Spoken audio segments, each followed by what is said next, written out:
O achado do Códice Sinaítico mais parece um enredo mambembe de um filme de Indiana Jones. Um caçador de relíquias, de nome Tischendorf, descobriu o Códice Sinaítico no mosteiro de Santa Catarina em 1844 e depois obteve uma grande parte desse códice em 1859.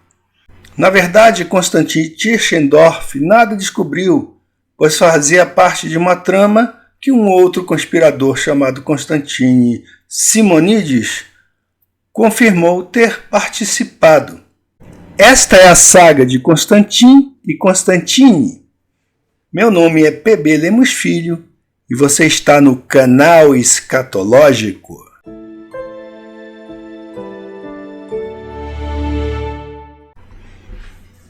O livro de W.R. Cooper, The Forging of Codex Sinaiticus, argumenta que esse famigerado códice, tradicionalmente considerado um manuscrito do século IV, é na verdade uma falsificação do século XIX. E não é de se admirar isso, porque naquele século muitas coisas foram forjadas, principalmente no âmbito da ciência, da paleontologia, da arqueologia, para tentar desbancar a palavra de Deus. E esse códice sinaítico, gente, é a base do texto crítico. Ele é considerado um dos melhores códices, um dos melhores manuscritos anciais que existem. E, juntamente com o Códice Vaticano, forma a base das Bíblias moderninhas atuais.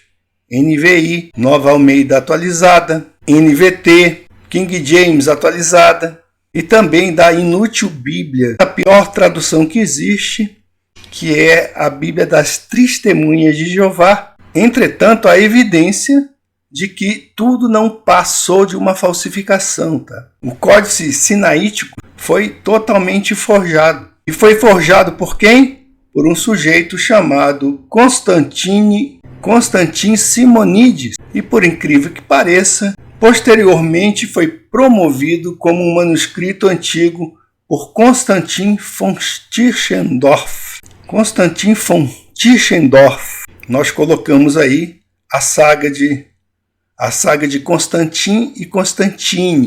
Mas pode ser também a saga de Constantin e Constantin, porque Tischendorf é conhecido mais como Constantin. E em português, o falsificador Simonides é conhecido como Constantine. Tá? Essa distinção facilitou a atribuição do título deste vídeo. Esse códice sinaítico foi utilizado para dar suporte e influenciar a crítica textual, com vistas a modificar a base do Novo Testamento em grego, para substituir, assim, o textus receptus. Os seminários eles ensinam essa pataquada que o Códice Sinaítico é antigo, que ele foi descoberto. É um enredo ridículo, tá? Ele foi descoberto. Tudo financiado pelos jesuítas, para tentar desbancar o texto recebido. E os seminários protestantes compraram essa lorota, também por influência de infiltrados dentro das fileiras protestantes, infiltrados jesuítas. Às vezes o cara não é jesuíta, mas ele é pago para poder sustentar essa mentira. Em seu livro, Cooper narra como o Tischendorf descobriu o Códice Sinaítico no Mosteiro de Santa Catarina em 1844 e depois obteve outra grande parte em 1859. Ele questiona essa narrativa e sugere que Tischendorf já sabia da existência do códice e que ele fazia parte de uma estratégia para mudar a base textual da Bíblia. Muito plausível essa história, tá? E se você for pesquisar aqui na internet, vamos pesquisar sobre esse Simonides, tá? Era um sujeito assim sensacional. Vamos lá pesquisar sobre ele? Deixa eu abrir aqui a Wikipedia, tá? Vamos abrir aqui. Eu vou digitar aqui o nome dessa figura. Uma figura bem interessante, tá? Constantine Simonides. Tem aqui ó, a imagem dele, né? Rapaz, ele lembra o Edgar Allan Poe. Rapaz. Olha a figura aí. Constantine Simonides. Constantino Simonides. Constantine Simonides foi um paleógrafo grego e negociante de ícones com conhecimento de manuscritos e caligrafia. Ele foi um dos falsificadores mais versáteis do século XIX. Gente, é a coisa mais simples, né? O cara conhecido como falsificador, dão uma grana para ele lá, e aí ele vai e fabrica o que pedem para ele, certo? Diz aqui que ele nasceu na pequena ilha grega de Cime, no sudeste do Mar Egeu, em 1820 ou em 1824, e morreu no Egito de lepra. E vejam só, o cara ele falsificava, gente, passagens da Bíblia para poder vender, tá? E quer dizer, morreu de lepra no Egito. Olha só que coisa. Deus é irônico, né? O Egito, que é o símbolo do pecado, e a lepra também, que era uma doença que na palavra de Deus é uma praga. E certamente no fim da vida, né, ele falou a verdade, que a consciência pesou. Diz aqui que ele viveu nos mosteiros do Monte Athos entre 1839 e 1841 e novamente em 1852.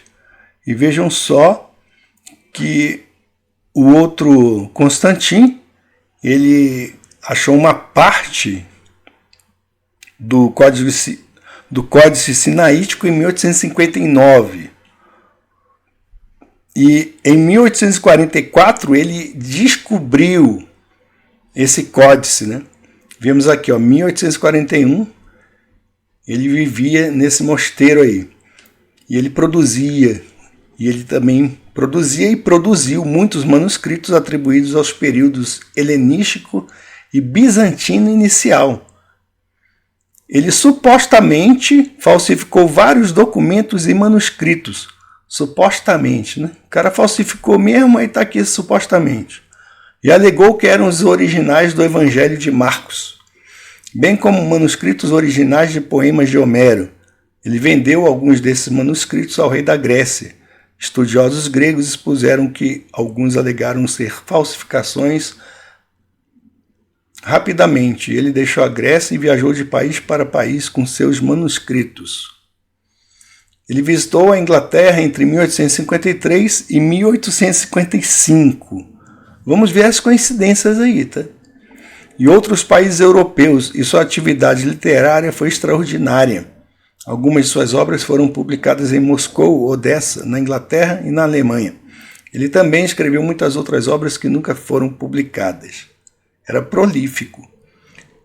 De 1843 a 1856, ele ofereceu manuscritos supostamente de origem antiga para venda em toda a Europa. Frederic Gequenio escreve que Simonides criou uma sensação considerável ao produzir quantidades de manuscritos gregos que professavam ser de antiguidade fabulosa, como um Homero em um estilo de escrita quase pré-histórico, um historiador egípcio perdido, uma cópia do Evangelho de São Mateus em papiro, escrito 15 anos após a Ascensão, e outras partes do Novo Testamento datadas do primeiro século. Essas produções foram expostas como falsificações. Em 1854 e 1855, Simonides tentou, sem sucesso, vender alguns manuscritos para o Museu Britânico e a Biblioteca Bodleiana. Thomas Phillips foi um comprador menos crítico e comprou alguns manuscritos para a Biblioteca Phillips em Cheltenham. Em 1855, ele visitou Berlim e Leipzig. Ele informou Wilhelm Windorf que possuía um palimpsesto de urânio. Depois que isso foi exposto como uma falsificação, a tiragem foi destruída pela Oxford University Press. Depois que um pequeno número de cópias foi vendido. Então vejam só que ele conseguiu passar manuscritos, que logo depois, mesmo depois de terem sido feitas tiragens, as tiragens foram destruídas. Ele ia tentando, né? Fazia essas falsificações e ia passando para frente. Em 13 de setembro de 1962, em um artigo do The Guardian, ele afirmou que era o verdadeiro autor do Codex Sinaíticos e que o escreveu em 1839. Tá aqui, gente. Tá? Esse Códice Sinaítico, é claro que os caras negaram, né? Vão dizer, produziram provas contrárias, entre aspas, eles produziram provas contrárias a essa afirmação dele, né? Mas ele disse aqui, ele afirmou que era o verdadeiro autor do Codex Sinaíticos e que o escreveu em 1839. 39, 40, 41, 42, 43, 44. Em 1844, Tischendorf, o gênio Tischendorf, foi lá, e ele descobriu esse manuscrito. Me engana que eu gosto. Segundo ele, foi a única obra pobre de sua juventude. Vejam só. Segundo Simonides, ele visitou o Sinai em 1852 e viu o Códice. Aí eles colocam aqui um estudioso, Henry Bradshaw. Um estudioso não acreditou em suas alegações. Se você for pesquisar sobre esse cara, tá? Para início de conversa já era da igreja caótica apóstata romana. Daí você tira. Calma aí, os caras eles estão há um tempão querendo manipular a verdade, produzir um texto falso, tem a aparência de fundamento histórico, de fundamentação histórica, e aí vem o cara querer melar, rapaz. Então eles têm que inventar mesmo, eles têm que arrumar um estudioso, colocar as palavras na boca dele, para ele dizer que, não, eu não acredito, eles são verdadeiros, certo? Eles são verdadeiros mesmo. Esse códice aí é verdadeiro. Não, esse Codex Sinaíticos, ele é verdadeiro, eles têm que falar isso. E é interessante, né, cara? Que mesmo o cara falando e confessando, eles não queiram dar o braço a torcer. E aí você fica imaginando aí, você que está usando aí a NVI, rapaz, tu está usando uma Bíblia, uma Bíblia traduzida a partir de um texto totalmente fake, né? Falsificado. E é justamente no capítulo 2, tá, que W.R. Cooper ele apresenta o testemunho de Constantino Simonides, que afirmou ter escrito o Códice por volta de 1940, no Monte Athos, sendo que a informação que está na Wikipédia, que nós vimos, foi em 1839. O autor ele discute os detalhes fornecidos por Simonides sobre sua suposta autoria, como o material usado e o estilo de escrita, e sugere que Tischendorf tomou posse do manuscrito e o passou como uma relíquia antiga. Gente, como é que vai acreditar nesses homens, cara? Certo? Um falsificava, o outro ia lá e pegava a falsificação e saía vendendo. E aí se tornou famoso. Gente, eles fizeram isso, esse tipo de coisa, no século XIX, para tentar provar, por exemplo, essa teoria ridícula da evolução. E estamos nós hoje aqui, né, um monte de gente comprando as Bíblias modernas e estão enganados. E vocês acham que essas editoras aí vão dizer a verdade? Vão jogar na tua cara um monte de teoria ridícula para você engolir esse tipo de coisa, tá? E Cooper, ele examinou, tá? Ele examinou as provas e aspectos desse códice que mostram que realmente se trata de uma falsificação, onde o interlocutor mostra aí fotografias desse códice sinaítico, que mostra aí um pergaminho extremamente branco em algumas seções, que indica justamente que não é tão antigo quanto se afirma. a escrita irregular e as frequentes correções que sugerem um trabalho moderno. Diferenças entre as partes do códice encontradas em diferentes locais que levantam suspeitas sobre sua origem. E é claro, gente, se você for pesquisar aí no Google, no Dr. Google, eles vão dizer, certo, que tudo isso foi rebatido, tal, e utilizando argumentos ridículos. E certamente, tá, eu concordo com o autor desse livro quando ele diz que o Vaticano teve um papel na aceitação desse códice sinaítico como autêntico, porque a igreja apóstata romana, através dos jesuítas, sempre teve interesse em promover uma nova base textual com vistas a tentar enfraquecer a Bíblia protestante, que se baseia no textus receptus. Foi essa Bíblia que destruiu, foi essa Bíblia que quase destruiu Roma. O textus receptus, eles odeiam. E é a Bíblia que transforma vidas até hoje. Porque, gente, se a maioria hoje está utilizando aí essas traduções moderninhas, não se apoquente quanto a isso. Se você utiliza o texto tradicional, não se apoquente, porque você é o remanescente. Nós que cremos na Bíblia, que foi transmitida, que foi traduzida pelos reformadores, tanto o texto masorético quanto o textos receptos, nós somos o remanescente. Não siga a maioria. Essa maioria não está com nada. Portanto, você pode ter certeza, tá, que o Códice Sinaítico, junto com o Códice Vaticano, influenciaram a crítica textual moderna e que essas traduções bíblicas mais recentes, como a Nova Versão Internacional, NVI, derivam de um texto corrompido. Isso todo mundo sabe. E que a base correta da Bíblia é o textus receptus. Outra coisa, gente, é que esse códice sinaítico jamais foi submetido a testes definitivos, como a datação por carbono 14. E ele afirma que a recusa dos ditos estudiosos ou doutores em realizar essas análises levanta suspeitas sobre a autenticidade desse manuscrito. Esse códice ajambrado por Constantine e encontrado por Constantine, rapaz, parece o Bibo pai e o Bob filho, né? Constantine e Constantine. É uma falsificação e sua aceitação faz parte desse esforço que Roma tem feito e nunca vai conseguir, né, para minar a Bíblia tradicional.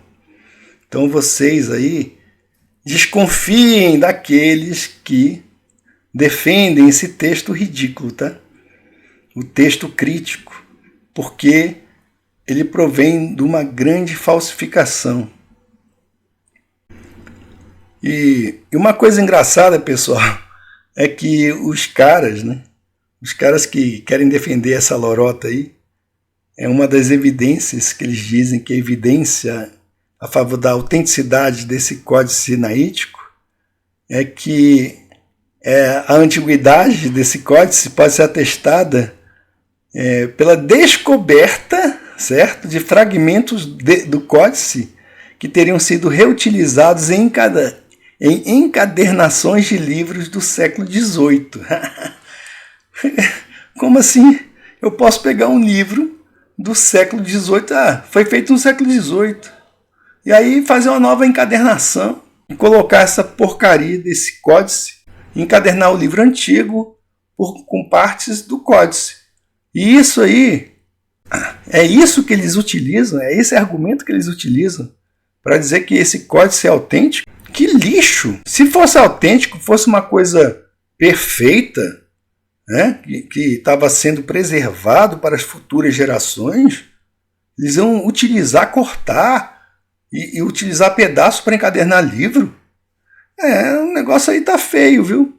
Tá feio para vocês, viu, jesuítas? Isso aí não cola não, cola para trouxa. Então eles querem dizer com isso que partes desse códice ridículo já existiam antes da data alegada por Simonides, como o período da criação do códice, né? E outra coisa é o seguinte, esse códice, então eles dizem que em 2009, tá? Um tal de Nicholas Saris, um estudioso grego especializado em manuscrito, ele teria identificado um fragmento desse códice ridículo em uma encadernação de livro no mosteiro de Santa Catarina. E o fragmento, segundo ele, continha características idênticas ao restante do códice, tanto em termos de caligrafia quanto no material do pergaminho. E que no livro no qual o fragmento foi encontrado havia sido encadernado no século XVIII. Tá bom. O que significa que o códice já existia naquela época. Códice lixo, né? Servia para quê? Não era preservado? Ninguém queria saber? Era utilizado para encadernação. E outra coisa, gente, é que esse códice ridículo, tá? O próprio Konstantin Tischendorf, ele afirmou ter encontrado monges usando páginas desse códice, isso em 1844. Como material para acender o fogo nas lareiras do mosteiro. Ele afirmou que viu pedaços do códice em uma cesta prontos para serem queimados. E aí ele diz que teria resgatado 43 folhas do Antigo Testamento e levado com ele. Mais tarde, em 1859, ele retornou ao mosteiro e conseguiu acesso a uma seção maior do códice. Estava lá, negócio, né? Jogado às traças e sendo utilizado para acender a lareira. Tá? Um códice perfeito. Olha que documento maravilhoso, hein? Agora vejam só que se você for pesquisar, eles dizem que alguns estudiosos questionam essa história e que que Tischendorf estaria exagerando ou mal interpretando a situação. Ou ele teria exagerado ou mal interpretado a situação. É mesmo. O cara que diz que descobriu o códice é um cara que exagera. Ele era pescador. Ele pegava um peixinho assim e dizia que era um peixão, né? Um mentiroso, poxa, de carteirinha. Um ridículo. Então, a base desse códice sinaítico são os mau caracteres de Constantin e Constantin. Até corrigir aqui, né? É Constantin. Constantin e Constantine, é isso. Constantin e Constantine. Ou como queira, pode ser também Constantin e Constantin. Tem um personagem dos quadrinhos, né? Que é o Constantine, que é o caçador de demônio. O cara deve ter se inspirado nessa saga desses caras aí, né? Então é ridículo, cara. É ridículo, tá? Se os próprios monges que estavam lá nesse mosteiro, eles não viam esse documento aí idiota como de grande importância, né? Tá na cara aí que isso foi uma coisa forjada. Você acha que os caras eram bobos também? Isso é um lixo, rapaz. Joga isso pra lá. Certo? E por que eles faziam isso? Porque era lixo. Certamente porque eles sabiam disso. E outra coisa é que esse códice ele foi raspado várias vezes, tá? Escreveram um monte de coisa por cima, certo? E que o texto, dito texto bíblico, foi escrito pelo menos umas 70 vezes. Porque o cara ele estava fabricando alguma coisa. Então, ele tinha que manipular ali as letras e para que tivesse aquela impressão de que era um documento antigo, etc. E uma coisa aqui, gente, essa aqui é a Bíblia. Bíblia de Estudo Thomas Nelson. NVI, né? Esse lixo aqui da NVI, olha aqui. Eles dizem assim: o Novo Testamento, falando do Novo Testamento, por muitos séculos, aqui ó, por muitos séculos estudiosos têm se devotado ao estudo desses manuscritos, no esforço de identificar o texto original. No esforço de identificar o texto original do Novo Testamento. O fruto de seu trabalho, denominado crítica textual, aí eles estão colocando a crítica textual lá em cima, né? É um texto grego do Novo Testamento chamado de texto moderno crítico. Quer dizer, os apóstolos, a igreja primitiva, aqueles que fizeram a reforma, eles não tinham o texto verdadeiro da Bíblia, tá? São esses caras moderninhos aqui, eles aqui estão cavando e descobrindo agora o texto verdadeiro, tá? É igual aquele negócio sobre a cosmologia que a gente fala muito aqui no canal. Não, aqueles homens que escreveram a Bíblia eram tolos, tá? São os cientistas da NASA que mostraram pra gente como é que é o mundo. É desse jeito, tá? E você tolo, você vai cair nessa história, né? Nessa coisa mambembe.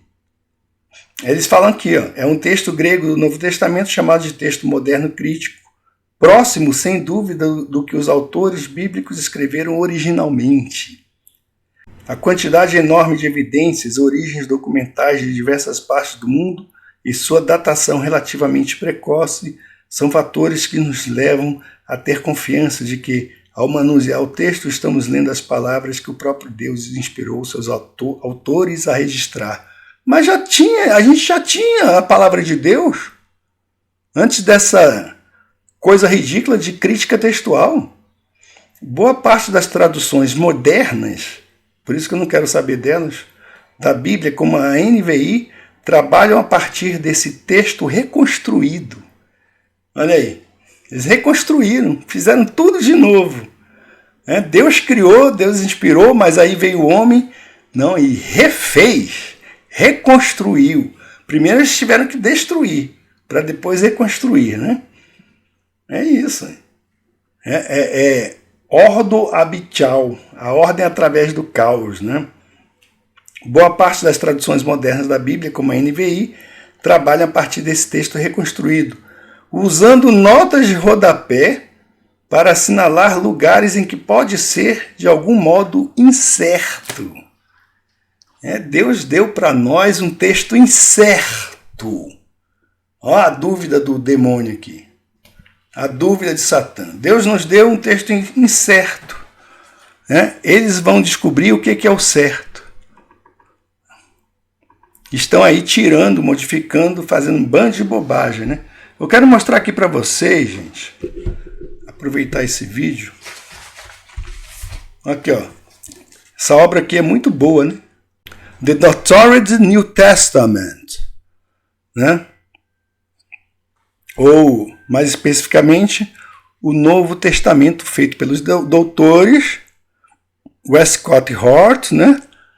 Isso aqui eles estão fazendo, isso aqui é um trocadilho, porque isso aqui significa The Doctored New Testament é o Novo Testamento adulterado. E eu traduzi aqui para vocês o prefácio, tá? E eu vou ler a tradução aqui. O título do Novo Testamento, Doctored, chamou sua atenção? Se sim, você provavelmente está se perguntando como o termo Doctored se aplica a este Novo Testamento em particular. Como a página de título sugere, o Novo Testamento Doctored começou com o trabalho de 3 doutores eruditos, Dr. Westcott, Dr. Hort e Dr. Scrivener. Portanto, ele foi doctored dessa forma. Ele, portanto, foi doutorado ou adulterado dessa forma. Mas este Novo Testamento foi manipulado de outra forma mais significativa. Revisões anteriores do Novo Testamento tradicional em inglês se concentraram principalmente em melhorar o texto em inglês e não em mudar sua base grega. Mas com a versão revisada em inglês de 1881, um novo vento começou a soprar. Os doutores Westcott e Hort, junto com a maioria do comitê de revisão, fizeram milhares de mudanças no Novo Testamento, com base em seu Novo Testamento grego. Este Novo Testamento grego foi significativamente manipulado com milhares de várias leituras de seus dois manuscritos gregos favoritos, Codex Vaticanus, conhecido como B, e o Codex Sinaíticos, conhecido como Aleph. Embora a maioria das várias leituras do Codex Vaticanus e do Codex Sinaíticos não sejam quase totalmente apoiadas pela grande maioria dos manuscritos gregos sobreviventes, os doutores Westcott e Hort incluíram milhares dessas várias leituras ou variantes em seu Novo Testamento grego de 1881 e na versão revisada da Bíblia em inglês de 1881.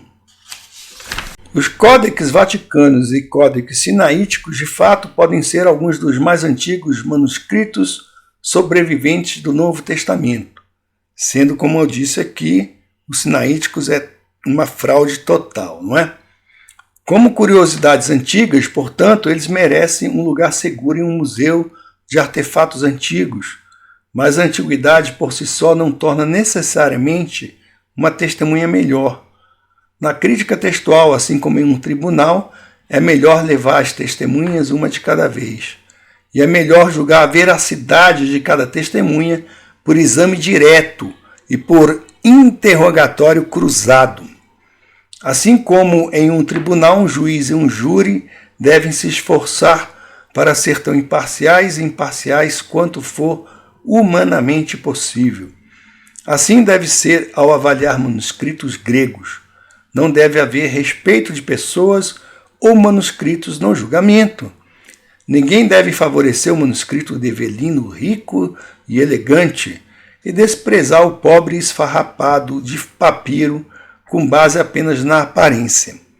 Cada manuscrito merece seu dia no tribunal e todo julgamento deve ser baseado em evidências sólidas, não em teorias preconcebidas, que foi o que eles fizeram, construíram uma teoria para ser encaixada na interpretação deles da veracidade ou da importância de cada manuscrito. Se dermos ao Códex Vaticanus e ao Códex Sinaítico seu próprio dia no tribunal, a tradição dos escribas testemunharia respeitosamente contra a sua integridade. Uma cópia confiável de um manuscrito grego do Novo Testamento foi copiada repetidamente até que finalmente se desgastou devido ao uso. Quando esse manuscrito confiável se tornou difícil de ler devido ao uso, ele foi destruído. Uma cópia fiel desse manuscrito confiável, agora destruído, continuou a tradição até que também se desgastou e foi substituída por outra cópia confiável. Se os antigos escribas que copiaram o Códex Vaticanus e o Códex Sinaíticos, aquele está admitindo que escribas copiaram esses Sinaíticos, né? Mas eu não acredito, tá? Como por causa da saga de Constantino. E se os antigos escribas que copiaram o Códex Vaticanus e o Códex Sinaíticos tivessem realmente confiado na integridade textual desses códices, eles ou seus contemporâneos teriam copiado seus textos repetidamente, até que esses documentos antigos estivessem desgastados pelo uso e destruídos. A existência e a condição dessas curiosidades antigas sugerem que eles não foram copiados repetidamente como um manuscrito confiável teria sido copiado. Então, eles não foram copiados repetidamente como um manuscrito confiável teria sido copiado. Em vez de serem copiados repetidamente, no entanto, eles foram corrigidos por vários escribas ao longo de um período de séculos. Isso admitindo que a saga de Constantino e Constantino não seja real. Uma das dificuldades em determinar o verdadeiro testemunho do Codex Vaticanus é a presença de 4 conjuntos diferentes de caligrafia. Os primeiros escribas incluíam o escritor original, Pseudiorthotes, ou corretor. Ambos os escribas forneciam palavras ou letras aqui e ali na margem ou entre as linhas. Outro antigo escriba também fez correções no códex. Finalmente, uma quarta pessoa, tentando esclarecer ou obscurecer, retraçou a escrita desbotada em um período posterior. Que lixo, hein? Só podia estar mesmo no Vaticano. Mas se cada letra foi retraçada ou sobrescrita, como alguém pode saber com certeza quais eram as letras originais deste códex? Parece que essa pessoa que retraçou a escrita desbotada do Codex Vaticanus destruiu qualquer credibilidade que essa antiga curiosidade já teve. O texto do Codex Sinaíticos também sofreu corrupção significativa ao longo dos séculos. Do 4º ao 12º século, pelo menos 10 diferentes revisores acharam adequado corrigir o texto dessa venerável curiosidade. Se o texto era o mais antigo e melhor, para começar, então por que pelo menos 10 diferentes revisores sentiram a necessidade de corrigi-lo? Como alguém sabe com certeza quando ou por que cada revisão ocorreu? Em vez de copiar este código repetidamente, os escribas o corrigiram repetidamente. Eles sabiam de algo que não sabemos?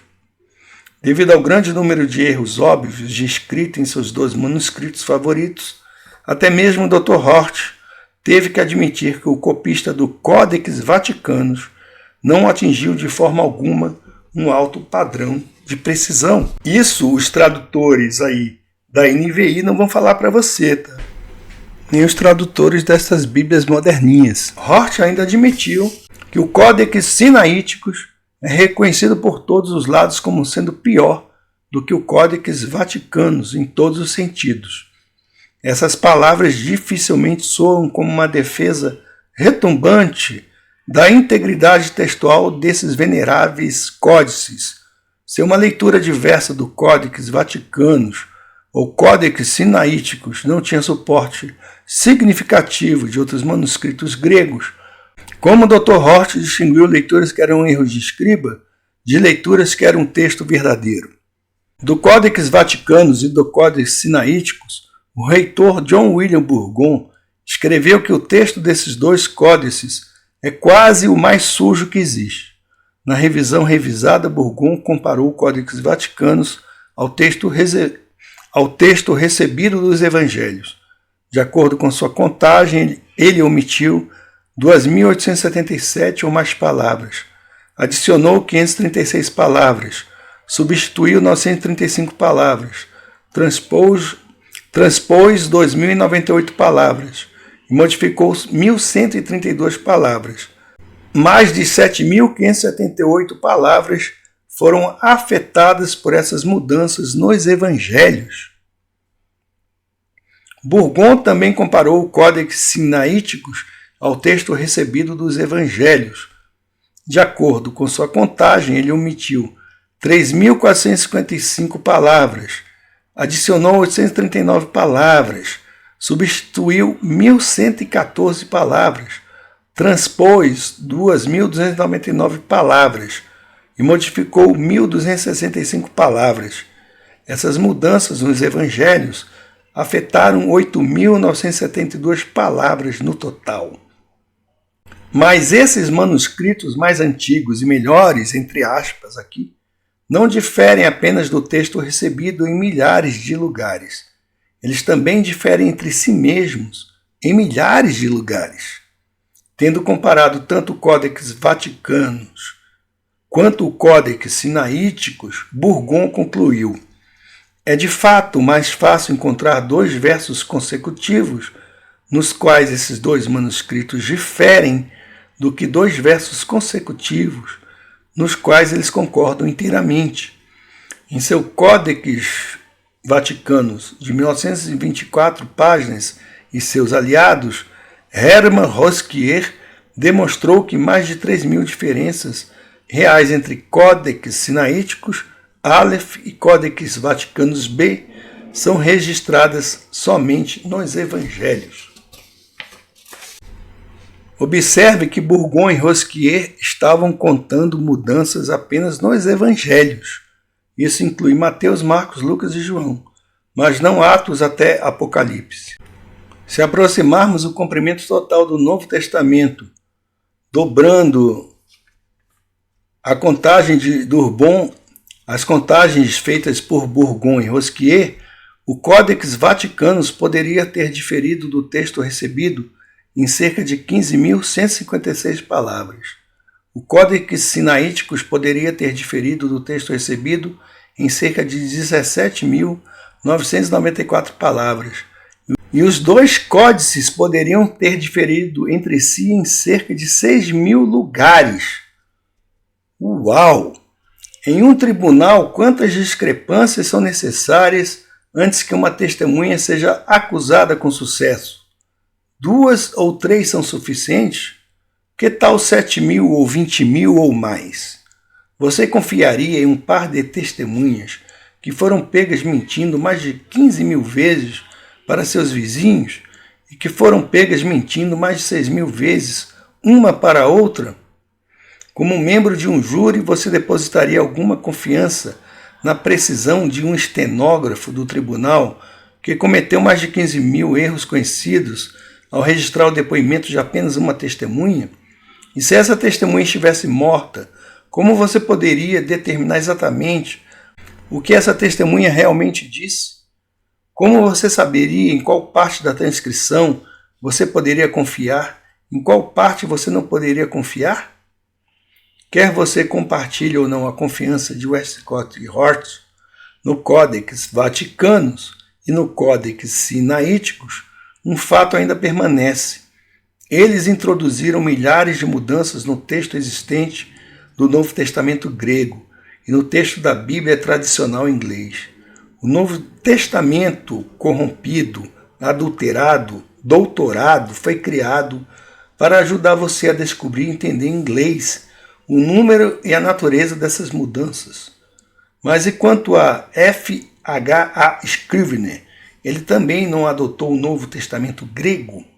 Sim, ele fez, mas ele o adotou por uma razão muito importante. Ele o adotou apenas para fins de comparação. Ele não afirmou que estava tornando seu texto grego mais próximo do original. A versão revisada em inglês de 1881 não revisou simplesmente o inglês.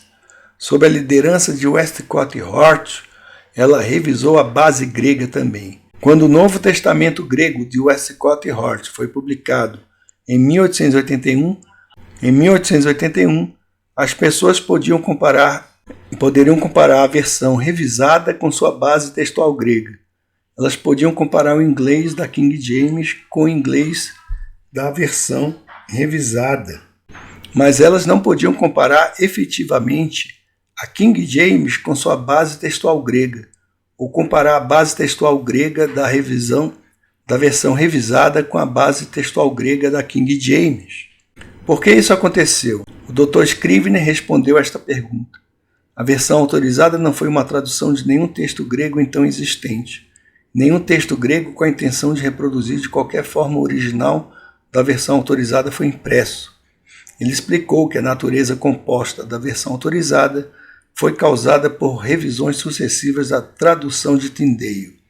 Embora o próprio Tyndale tenha seguido a segunda e a terceira edições do texto grego de Erasmo, revisores posteriores de sua tradução, antes de 1611, fizeram uso parcial de outros textos. O Dr. Scrivener escolheu começar sua tarefa com a edição grega de Beza, de 1598. Isso reduziu ligeiramente o número de mudanças necessárias, comparado a começar com outras edições gregas de Erasmo, Stefano, Beza ou Eusebio. Ele também argumentou que entre 1598 e 1611, nenhuma edição importante apareceu, de modo que o quinto e último texto de Beza, de 1598, tinha mais probabilidades do que qualquer outro de estar nas mãos dos revisores do rei James, de ser aceito por eles como o melhor padrão ao seu alcance. Onde o inglês da King James diferia da edição grega de Beza de 1598, Dr. Scrivener, em cerca de 162 lugares, usou leituras de edições gregas anteriores do texto recebido. Ele manteve a leitura de Beza de 1598 em cerca de 59 lugares, onde a King James tinha apenas suporte latino. Ele listou esses 221 desvios da edição grega de Beza de 1598 em seu apêndice. Então esse é o prefácio desse livro aqui, tá, pessoal? Que é o Novo Testamento adulterado pelos doutores, tá? Você encontra na Amazon, tá? Tá aqui. E aqui tem ó, o texto, ele vai mostrando onde foi deturpado, foi retirado, foi acrescentado aí palavras, né? Modificados aí pelo famigerado texto crítico, tá? Então a modificação que eles fizeram, as modificações em várias partes do texto recebido, tá? Aqui, ó, quando eles tiram versículo também, né? Tá aí, ó. Tá o povo reclamando aí que porque a NVI agora eles tiraram um monte de texto. Gente, já existe isso há muito tempo. Vocês estão desatualizados desde 1881, tá? Desde essa época eles já ficam aí fraudando o Novo Testamento, tá? Esses jesuítas, tá? Esses acólitos dos jesuítas. Tem uma resenha que eu fiz também de um estudo muito interessante, tá, pessoal? Deixa eu ver se eu acho esse estudo aqui. Esse texto aqui, ó, produzido por Paulo Anglada, que ele fala sobre a teoria de Westcott e Hort. Muitos leitores da Bíblia não conhecem essa teoria, porque primeiro eles pavimentaram essa ideia da modificação do texto, receptos, modificação da base grega, através de uma teoria. Então, assim como tivemos a teoria da evolução, para revisar a criação, né? Então eles criaram essa teoria aí para tentar revisar o fundamento grego do Novo Testamento. Então nesse texto aqui, tá? Esse artigo, o Paulo Anglada, ele apresenta uma análise crítica dessa teoria textual. Ele apresenta uma análise crítica da teoria textual desenvolvida por Brooke, Foss, Westcott e Fenton John Anthony Hort, que influenciou significativamente a crítica textual do Novo Testamento. E aí os eruditos engoliram isso aqui e enfiaram goela abaixo, né? Colocaram isso aí como algo obrigatório dentro dos seminários, tal, etc. Tá? Então ele propôs a expor a teoria, traçou um panorama histórico da transmissão do texto grego e apresentou críticas a essa abordagem. Esse artigo, então, pessoal, ele se inicia com ele traça um panorama, tá?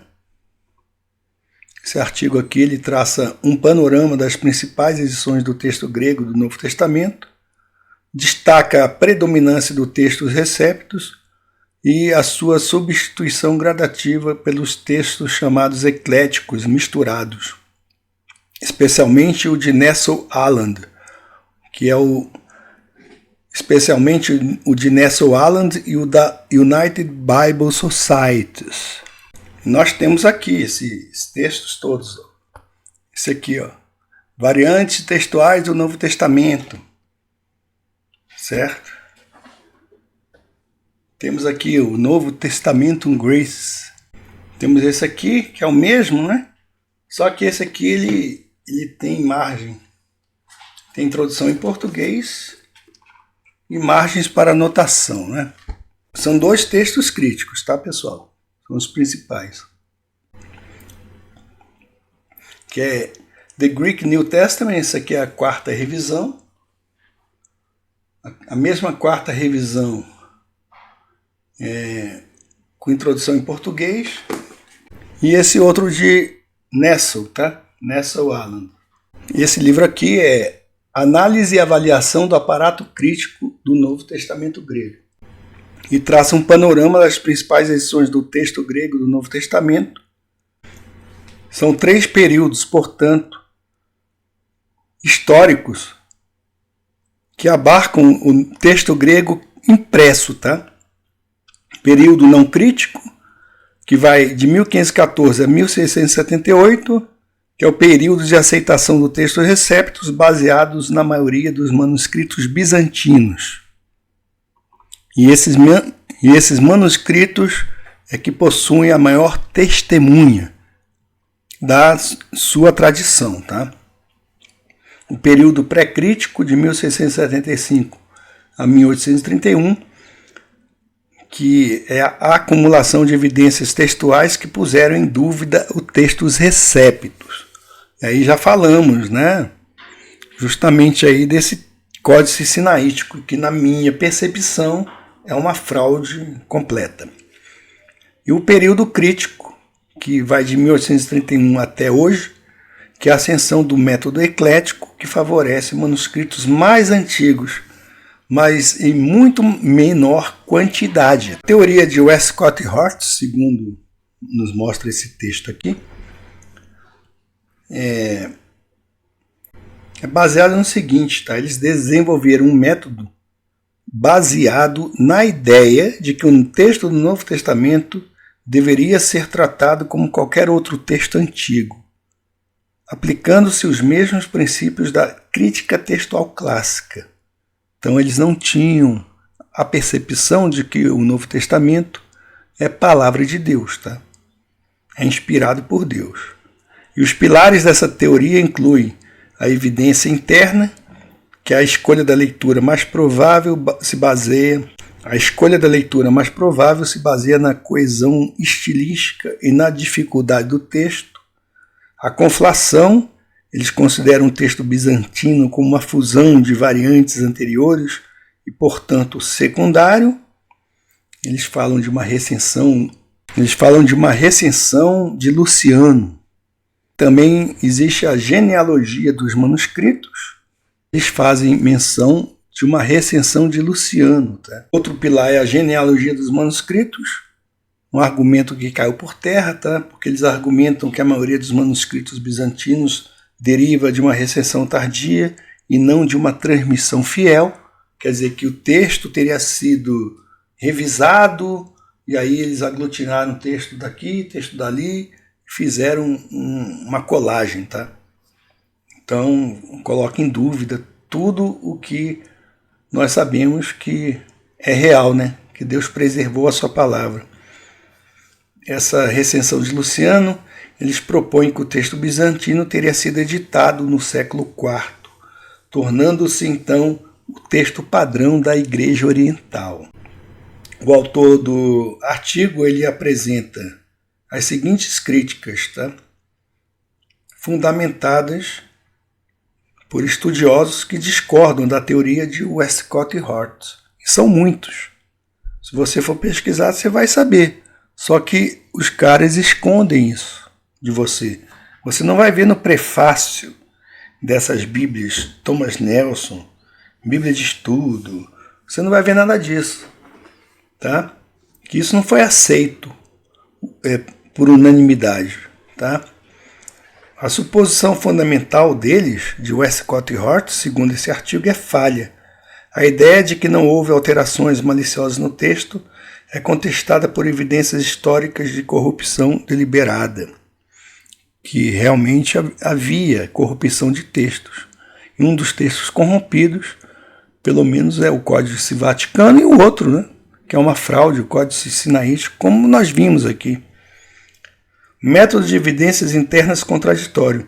O critério de preferir a leitura mais curta e mais difícil pode levar a interpretações subjetivas e incongruentes. Então, uma das técnicas que eles utilizaram é a lex prior, lex mitchell, a leitura, né, mais curta, a leitura mais difícil. Eles definiram isso aí. Uma coisa arbitrária que eles fizeram, tá? A fragilidade do argumento da conflação. A teoria baseia-se em poucos exemplos, não justificando a rejeição do texto bizantino. e problemas com a genealogia textual, que é a impossibilidade de reconstruir com precisão a árvore genealógica dos manuscritos, coloca em xeque a divisão, né, desses manuscritos em tipos textuais, tá?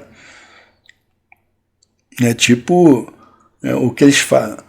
É o que faz mais ou menos a teoria da evolução, né? Os caras não estavam lá, né, para ver tudo sendo criado, mas eles dizem que ocorreu uma explosão, tá certo? Então é o mesmo tipo, rapaz. São os mesmos demônios, tá? Que influenciou a cabeça desses caras, esses ditos eruditos. Se inculcando por sábios, se tornaram loucos, né? E também essa recensão de Luciano, que está aí na tela, tá? Não há registro histórico nenhum que corrobore a edição do texto bizantino no século IV, tá? Então isso aqui é uma mentira, mais uma mentira desses caras, tá? E esse artigo aqui então conclui que a teoria de Westcott e Hort, apesar de influente, Satanás influencia muita coisa, né? Quantos demônios, líderes políticos aí e líderes religiosos com a mensagem totalmente louca influenciaram o mundo, né? Com a mensagem de mentira. Tá aí, o artigo conclui que a teoria de Westcott e Hort, apesar de influente, apresenta diversas vulnerabilidades e tem sido questionada por estudiosos do texto grego.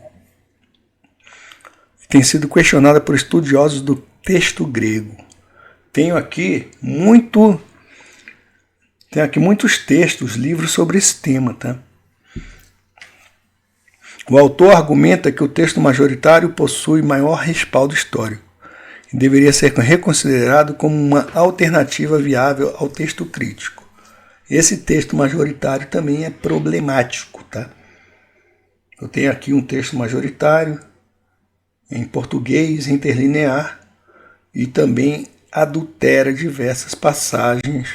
Atos 8:37, não tem o versículo, tá?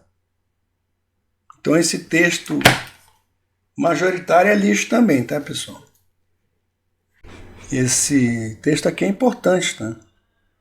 Porque oferece aí uma análise robusta e desafiadora à supremacia da abordagem eclética na crítica textual do Novo Testamento e incentiva a reflexão mais cautelosa sobre as bases desse texto grego ridículo, para mim, na minha concepção, ridículo, utilizado nas traduções modernas. Mas se você quer fazer parte da maioria, faça. Eu prefiro fazer parte do remanescente. Fica a dica. Gostaram da saga de Constantin e Constantin?